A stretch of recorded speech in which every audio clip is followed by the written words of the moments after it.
El lenguaje religioso, desmitologización y cambio cultural. Andrés Torres Queiruga. Publicado originalmente en gallego en Encrucillada, 198, mayo-junio 2016, 245 a 256. Traducción al castellano de Koinonia, publicado en febrero de 2017. En un artículo anterior traté el tema del lenguaje religioso atendiendo sobre todo a los problemas planteados por lo que Richard Rorty bautizó como giro lingüístico del pensamiento moderno. Aquí lo doy por supuesto y trataré de tocar dos temas complementarios: el suscitado por el programa de la desmitologización defendido por el escriturista protestante Rudolf Bultmann, y el más hondo y englobante que nace de la magnitud del cambio causado por la entrada de la modernidad. 1. La alerta de la desmitologización. 1.1 La necesidad del cambio. No se puede usar la luz eléctrica y el aparato de radio, o echar mano de modernos medios clínicos y médicos cuando estamos enfermos, y al mismo tiempo creer en el mundo de espíritus y milagros del Nuevo Testamento. Esta frase, que impresiona por su contundencia, no fue escrita ayer por uno de los nuevos ateos, sino hace ya bastantes años, el año 48 del siglo pasado, por uno de los grandes exégetas cristianos, el alemán Rudolf Bultmann. Y no la escribió para atacar a la fe cristiana, sino para defender su vigencia, aunque eso sí, llamando a la necesaria y urgente actualización en el modo de comprenderla y anunciar. Fue lo que él llamó el problema de la desmitologización. No hace falta estar de acuerdo en todo con él, demasiado influido por un fuerte radicalismo exegético y por un claro reduccionismo teológico, muy marcado por el concepto de autenticidad en la filosofía de Heidegger, para comprender la seriedad del desafío y la justicia de su llamada de atención. En el agudo y profundo prólogo a la traducción francesa de su pequeño e influyente libro sobre Jesús, Paul Ricoeur señaló bien sus límites, pero también sus méritos irrenunciables. Hace una distinción, tan obvia como fundamental, entre dos niveles. Cuando su lectura invade los dominios de la ciencia, confiriendo valor de solución científica a la cosmología primitiva de la cultura bíblica, la concepción de un mundo estratificado en tres pisos: cielo, tierra, infierno, poblado de poderes sobrenaturales que descienden aquí abajo desde allá arriba. El mito debe ser pura y simplemente eliminado. 383. Pero el mito es algo distinto de una explicación del mundo, de la historia y del destino. Expresa, en términos de mundo, o más bien de ultramundo o segundo mundo, la comprensión que el ser humano hace de sí mismo en relación con el fundamento y con el límite de su existencia. Por eso, ante el mito, de lo que verdaderamente debe tratarse es de interpretar su intención genuina, eliminando las explicaciones objetivantes, y buscando en cambio lo que revela acerca del sentido último de la existencia. Confrontados pues con la envoltura mítica en la que en ocasiones viene presentado el mensaje del Nuevo Testamento, es necesario tomar muy en serio la necesidad de una traducción que vaya al fondo de lo que allí se nos revela. Nada sería más opuesto a esto que una banalización que, sin estudio serio ni meditación profunda, se quedase en un barniz superficial. Ya sea despreciando todo y tirando el niño con el agua sucia de la bañera, o ya sea con una acomodación puramente formal, pudiendo llegar al ridículo de una anécdota que ya he contado. En cierta ocasión oí por casualidad a un locutor radiofónico que, pretendiendo modernizar el mensaje de la ascensión, tuvo la brillante ocurrencia de describir a Cristo como el divino astronauta. 1.2 La seriedad del desafío.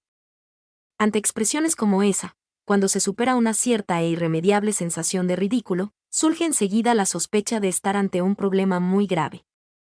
El ejemplo muestra, en efecto, cómo la urgencia de la reinterpretación en la comprensión y expresión de la fe enlaza con el enorme cambio cultural que desde la entrada de la modernidad ha sacudido las raíces más hondas del pensamiento y de la expresión de la experiencia cristiana. Porque resulta evidente que la descripción neotestamentaria no encaja en la nueva visión de un mundo que no tiene ya un arriba ni un abajo, que no se divide en lo terrenal, imperfecto, mutable y corrupto, como opuesto a lo supralunar o celestial, impoluto, circular, perfecto y divino. Por eso, intentar, como en la anécdota, forzar el encaje mediante un superficial ajuste lingüístico, lleva al absurdo, y, lo que es peor, confirma la acusación, tan extendida, de que la religión pertenece irremediablemente a una mitología pasada. Y, una vez alertados, basta una simple mirada para comprender que no se trata de un caso aislado, sino que el problema afecta profundamente al marco mismo de las formulaciones en que se expresan las grandes verdades de nuestra fe. quien, a la vista de los datos proporcionados por la historia humana y la evolución biológica, es capaz de pensar hoy el comienzo de la humanidad a partir de una pareja perfecta, en un paraíso sin fieras y sin hambre, sin enfermedades y sin muerte? Más grave aún, quien, siendo incapaz, como toda persona normal, de golpear a un niño para castigar una ofensa de su padre, puede creer en un Dios que sería capaz de castigar durante milenios a miles de millones de hombres y mujeres, solo porque sus primeros padres lo desobedecieron comiéndose una fruta prohibida? Esto puede parecer una caricatura, y lo es en realidad, pero todos sabemos que fantasmas iguales o parecidos habitan de manera muy eficaz el imaginario religioso de nuestra cultura. Y la enumeración podría continuar, en asuntos, si cabe, más graves. Así, por ejemplo, se sigue hablando con demasiada facilidad de un Dios que castigaría por toda una eternidad y con tormentos infinitos culpas de seres tan pequeños y frágiles como, en definitiva, somos todos los humanos. O que exigió la muerte de su Hijo para perdonar nuestros pecados, y grandes teólogos, desde Karl Barth a Jürgen Moltmann y Hans Urs von Balthasar, no se recatan de hacer afirmaciones que recuerdan demasiado aquellas teologías y aquella predicación que hablaban de la cruz como el castigo con el que Dios descargó sobre Jesús su ira hacia nosotros. Bien sabemos que bajo estas expresiones palpita una honda experiencia religiosa, y que, incluso, con esfuerzo y buena voluntad, resulta posible llegar a entenderlas de una manera más o menos correcta. Pero sería pastoral y teológicamente suicida no ver que el mensaje que de verdad llega a la gente normal es el sugerido por el significado directo de esas expresiones, puesto que las palabras significan dentro del contexto cultural en el que son pronunciadas y recibidas. De otro modo, se incurre en lo que alguien llamó con acierto una traición semántica, 7, que acaba haciendo inútil y aún contradictorio el recurso a procedimientos hermenéuticos, artificios oratorios o refinamientos teológicos, para lograr una significatividad actual, pretendiendo al mismo tiempo conservar palabras y expresiones que son deudoras del contexto anterior. Como en esos diques cuya estructura ha cedido ya a la presión de la riada. Los muros de contención y los remedios provisionales son incapaces de contener la hemorragia de sentido provocada por las numerosas y crecientes rupturas del contexto tradicional. O se renueva la estructura, o el resultado solo puede ser el desbordamiento y la catástrofe. Como queda dicho, sería lamentable que, por culpa de ciertas exageraciones por parte de Bultmann y de ciertos alambicamientos teológicos de muchos críticos, se descuidase su grito de alerta.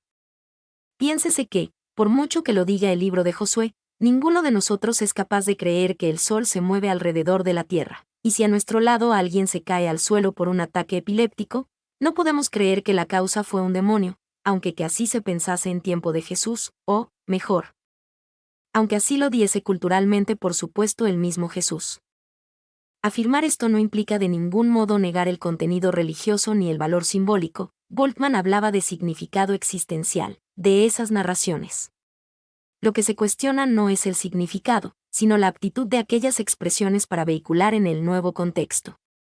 Digámoslo con un ejemplo concreto. La creación del ser humano en el capítulo 2 del Génesis sigue conservando todo su valor religioso y toda su fuerza existencial para una lectura que trate de ver ahí la relación única, íntima y amorosa de Dios con el hombre y la mujer, a diferencia de la que mantiene con las demás criaturas. Pero para verlo así, resulta indispensable traspasar la letra de las expresiones. Por el contrario, si nos mantenemos sin querer leer en esos textos, de evidente carácter mítico, una explicación científica del funcionamiento real del proceso evolutivo de la vida, todo se convierte en un puro disparate. De hecho, sabemos muy bien que durante casi un siglo, en este caso concreto, la fidelidad a la letra se convirtió en una terrible fábrica de ateísmo, haciendo verdad la advertencia paulina de que la letra mata, mientras que el espíritu vivifica. 2 Yoar 3,6. 2. La modernidad como cambio de paradigma cultural. Pero reducir el problema a la desmitologización sería minimizarlo, porque su necesidad se enmarca en el proceso más amplio y profundo de cambio de paradigma cultural, que, afectando al conjunto de la cultura, modifica profundamente la función del lenguaje.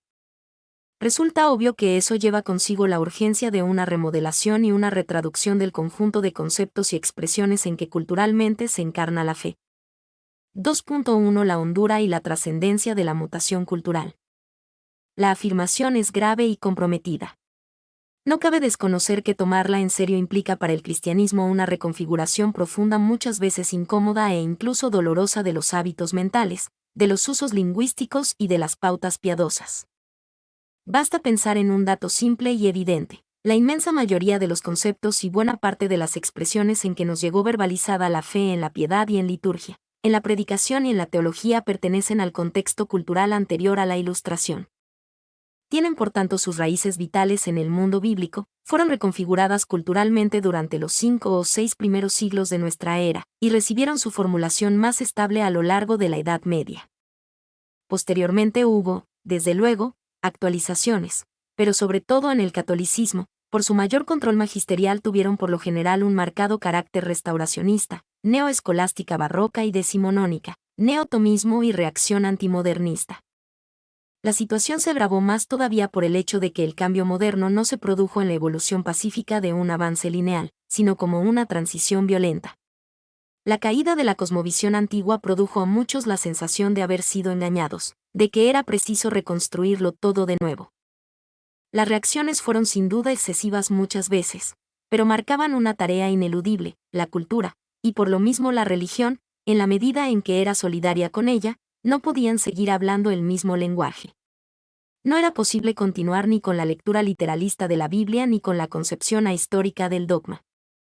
Para la teología, la tarea parecía inmensa, y no pueden extrañar las reacciones defensivas y el estilo mayoritariamente restauracionista. El resultado fue un claro atraso histórico, que agrava la situación. Por suerte, el Vaticano II, al proclamar la urgencia del aggiornamento, reconoció la necesidad de la renovación y abrió oficialmente las puertas para ponerla en marcha. Aún así, el peso de las dificultades se hizo sentir, y el miedo a lo nuevo frenó muchas iniciativas. Por fortuna, aunque a corto o medio plazo no cabe todavía esperar soluciones suficientemente satisfactorias, el nuevo pontificado de Francisco retoma con vigor evangélico la fecunda sementera del concilio. Si hasta entonces poco se hablaba de invierno eclesial, todo indica que, como en las higueras evangélicas, se anuncia una nueva primavera. 2.2 La posibilidad de cambio. Por eso hoy estaría fuera de lugar una actitud resignada y pesimista. Cuando con cierta perspectiva se piensa en los profundos cambios ocurridos sobre todo a partir del concilio, si se está atento a los procesos de fondo que se van dando en la vida eclesial y se palpa la acogida cordial y llena de ilusionada esperanza suscitada por el nuevo Papa, no resulta difícil percibir avances muy importantes. Queda mucho por hacer, ciertamente, pero la percepción profunda de esta mutación fundamental y la necesidad de continuarla constituyen ya una fuerte presencia en el ambiente general. Las resistencias son fuertes, incluso por parte de personalidades eclesiásticas, que deberían ser las primeras en apuntarse a la renovación. Pero la misma extrañeza que produce su inconsecuencia tan rígida y fiel al magisterio papal cuando todo parecía discurrir conforme a su ideología religiosa y, por otro lado, la movilización eclesial que se está generando en los ambientes más sanos del cristianismo, muestran que esas resistencias perdieron protagonismo y tienen en contra el viento del espíritu. También en este caso se realiza el principio enunciado por Hölderlin de que donde aparece el peligro, allí crece igualmente la salvación. Por dos razones fundamentales: porque la percepción del desajuste obliga a la claridad, y porque la nueva situación trae consigo posibilidades específicas, solo desde ella perceptibles y realizables. La magnitud del cambio, en efecto, permite ver mejor la estructura del problema. Justamente la mutación cultural que nos impide tomar a la letra el relato de la ascensión es la misma que nos permite liberar de su esclavitud literal el significado permanente de su significado profundo. La imposibilidad de ver el relato como una ascensión material nos deja en libertad para buscar su intención auténticamente religiosa. Operación no fácil ni sencilla, ciertamente, puesto que entre la forma y el contenido no se trata de una relación extrínseca, ni siquiera como la que se da entre el cuerpo y el vestido. El significado no existe nunca desnudo, en estado puro, sino que está siempre traducido en una forma concreta. No leer la ascensión como un subir en la atmósfera significa necesariamente estar leyéndola ya en el marco de otra interpretación. Con todo, resulta posible la distinción, y resulta muy importante comprenderlo y afirmarlo, pues únicamente desde ahí nace la legitimidad del cambio y la libertad para emprender. Vale la pena aclararlo con un ejemplo, tomando como referente el agua y su figura, no su fórmula, en lugar del cuerpo y su vestido. No existe nunca la posibilidad de tener la figura del agua en estado puro. Siempre tendrá la forma del recipiente, vaso o botella, jarra o palangana que la contenga. Si no nos gusta una figura, podemos cambiarla, pero solo a condición de sustituirla por otra, la que impone el nuevo recipiente. Con todo, distinguimos bien entre el agua y sus figuras, y comprendemos que se puede cambiar de recipiente, sin que por eso deba cambiar la identidad del agua. Desde luego, en todo trasvasamiento existe siempre el peligro de pérdidas y derrames, pero, si no queremos que el agua se estanque y se corrompa, la alternativa no está en conservarla siempre en el mismo sitio, sino en cuidar que el traslado resulte íntegro, sin disminución del contenido. Con las limitaciones de todo ejemplo, algo parecido sucede con la fe y sus expresiones. La fe no existe nunca en estado puro, sino siempre en el seno de una interpretación determinada. Pero sí ha de vivir en la historia, no puede quedar estancada en un tiempo determinado, sino que debe atravesarlos todos, adaptándose a sus necesidades y aprovechando sus posibilidades. Lo cual implica a la vez libertad y modestia. Modestia, porque parece claro que ninguna época puede pretender que su interpretación es única o definitiva, ni siquiera la mejor, nuestras actualizaciones son siempre provisionales. Pero libertad también, porque, precisamente por eso, toda época tiene derecho a su interpretación.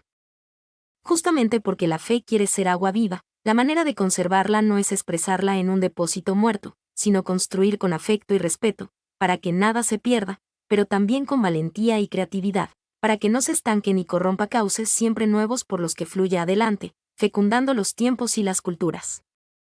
2.3 Los caminos del cambio. Esto es tan serio, que rompe de por sí la sacralización de cualquier configuración expresiva de la fe, incluida la primera, no digamos la medieval.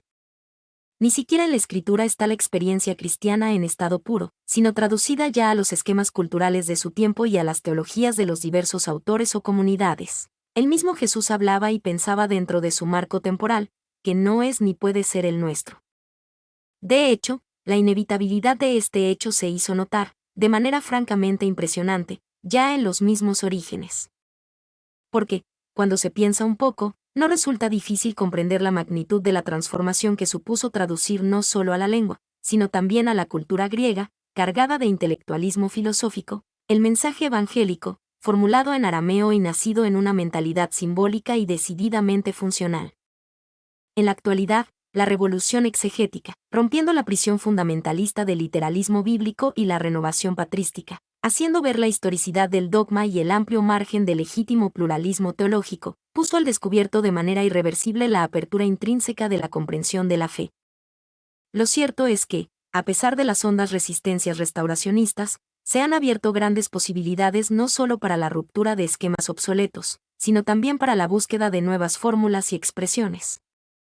La floración de la teología que siguió al concilio, imprevisible y casi insoñable pocos antes, muestra que la fecundidad de la palabra sigue viva, capaz de fecundar el futuro. Inicialmente el cambio exigido por la nueva cultura no resultó, ni podía resultar, fácil. De hecho, provocó una de las crisis más graves en la historia del cristianismo. Afrontarla supuso, a pesar de las resistencias, molestias y represiones, un coraje de tal trascendencia, que Paul Tillich, siguiendo a Albert Schweitzer, llegó a afirmar que quizás a lo largo de la historia humana ninguna otra religión tuvo la misma osadía ni asumió un riesgo parecido, por eso nunca agradeceremos bastante el aire fresco que gracias a ello entró en la Iglesia. Y ningún agradecimiento mejor que el de continuar la empresa, tratando de llevarla a su plena consecuencia. Lo que en definitiva se nos pide, por estricta fidelidad al dinamismo de la fe, es trabajar en la búsqueda de una interpretación y de su correspondiente lenguaje, que rompiendo moldes culturales que ya no son los nuestros, hagan transparente el sentido originario para los hombres y mujeres de hoy. La nueva situación no se limita a arrojar claridad sobre el problema, sino que ofrece también nuevas posibilidades para afrontarlo. La misma conciencia de la necesidad del cambio supone ya una ayuda enorme, porque convoca a la utilización de todos los recursos de la hermenéutica moderna. Por algo estamos en la edad hermenéutica de la teología, y no como recurso ocasional, sino por profunda convicción, puesto que la experiencia religiosa, precisamente por la dificultad que ofrece la trascendencia de sus referentes, pide profundizar al máximo el ejercicio de la interpretación. No es casualidad que Friedrich Schleiermacher esté en las raíces de la hermenéutica moderna, y, Yendo más allá, Richard Schaffler indicó con razón que, ya desde los griegos, la religión constituye históricamente la matriz y el modelo de toda crítica. La nueva cultura no solo ofrece el instrumento formal de la hermenéutica, como instrumento para la interpretación renovada de lo recibido.